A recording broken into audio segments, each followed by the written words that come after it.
मनोज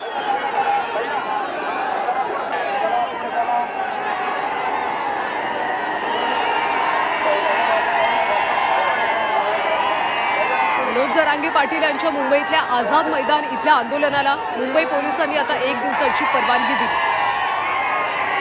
दिली तर त्याचं स्वागत आहे असं जरांगे यांनी म्हटलं। नियमांचं पालन करून आंदोलन करणार अशी ग्वाही सुद्धा जरांगे यांनी दिली।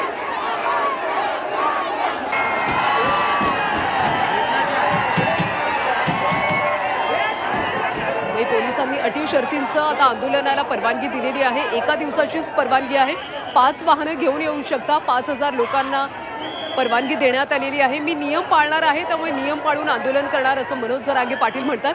मात्र एका दिवसानंतर पुढे मनोज जरांगेंची भूमिका नेमकी काय असेल हे पाहणं देखील तितकंच महत्त्वाचं आहे। जोपर्यंत मागण्या मान्य होत नाही तोपर्यंत आंदोलन स्थगित करणार नाही या ठाम भूमिकेवर जरांगे पाटील आहेत। त्यामुळे एका दिवसाचं जर आंदोलनाला तुम्ही परवानगी देत असाल तर एका दिवसातच आमच्या सगळ्या मागण्या मान्य करा असं जरांगे म्हणतात। त्यामुळे आता कशा पद्धतीने एकच दिवस आझाद मैदानावर आंदोलन होते, पुढे नेमके पोलिसांकडून कशा पद्धतीने कारवाई केली जाते हे सगळंच पाहणं अतिशय महत्त्वाचं आहे। आज सकाळी अंतरवाली सराटीमधून मनोज जरांगे पाटील मुंबईसाठी आता रवाना झालेले आहेत। 29 ऑगस्टपासून आझाद मैदानावर त्यांचं उपोषण सुरू होणार आहे। काल मुंबई हायकोर्टानं खरं तर आंदोलनाला परवानगी नाकारली होती। सणाच्या काळामध्ये कोणत्याही पद्धतीने कायदा आणि सुव्यवस्थेचा प्रश्न उपस्थित होऊ नये यासाठी आंदोलन करू नये, नवी मुंबईमध्ये आंदोलन करावं असं हायकोर्टानं म्हटलं होतं। मात्र आता मुंबई पोलिसांनी 1 दिवसाच्या आंदोलनासाठी परवानगी दिलेली आहे।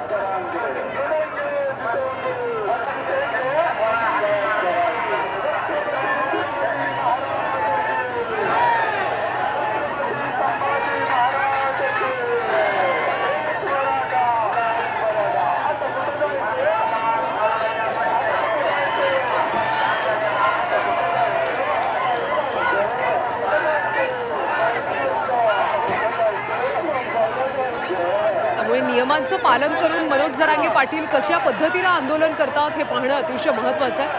कारण आजच ते अंतरवाली सराटीमधून मुंबईसाठी रवाना झालेत। अनेक गाड्यांचा ताफा त्यांच्यासोबत आहेत। अनेक मराठा कार्यकर्ते, मराठा समाजा बांधव त्यांच्यासोबत आहेत। त्यामुळे एका दिवसाच्या परवानगीकडे आता कशा पद्धतीने पाहिलं जातं आणि 1 दिवस झाल्यानंतर पुढे मुंबई पोलीस नेमकी काय कारवाई करतात हे सगळंच पाहणं अतिशय महत्त्वाचं आहे।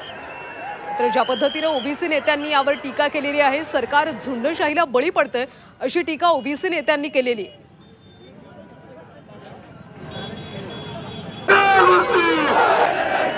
महाराष्ट्रातले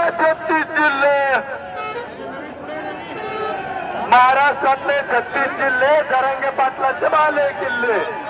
महाराष्ट्र शिवाजी महाराज की, छत्रपती संभाजी महाराज की। लढेंगे जितेंगे, लढेंगे जितेंगे। आता कुठे झाली महाराज की।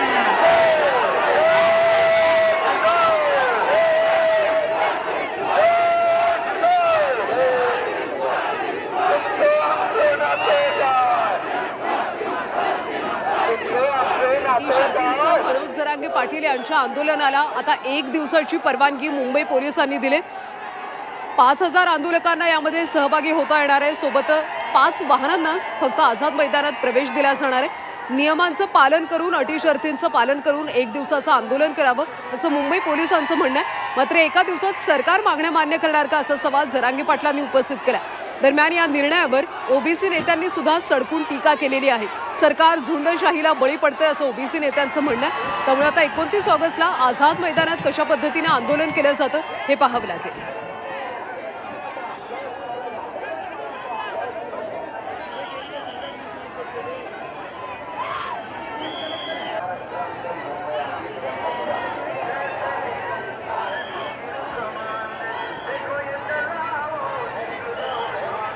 मी नियम पाळणार आहे, त्यामुळे नियम पाळून आंदोलन करणार असं जरांगे पाटील कालपासून म्हणतात। मात्र एका दिवसाचा नियम ते पाळणार का? समाज बांधव, मराठा समाज बांधव हा नियम पाळणार का? अटी शर्ती पाळणार का? याकडे सुद्धा लक्ष असणार आहे। 5000 आंदोलकांना आंदोलनात सहभागी होता येणार आहे। 1 दिवसाचंच आझाद मैदानात आंदोलन करता येईल असं आता मुंबई पोलिसांनी म्हटलंय। त्याबद्दलचं पत्रक देखील त्यांनी काढलेलं आहे। त्यामुळे खरंच आता केवळ एका दिवसाचंच आंदोलन पार पडणार का हे पाहावं लागेल.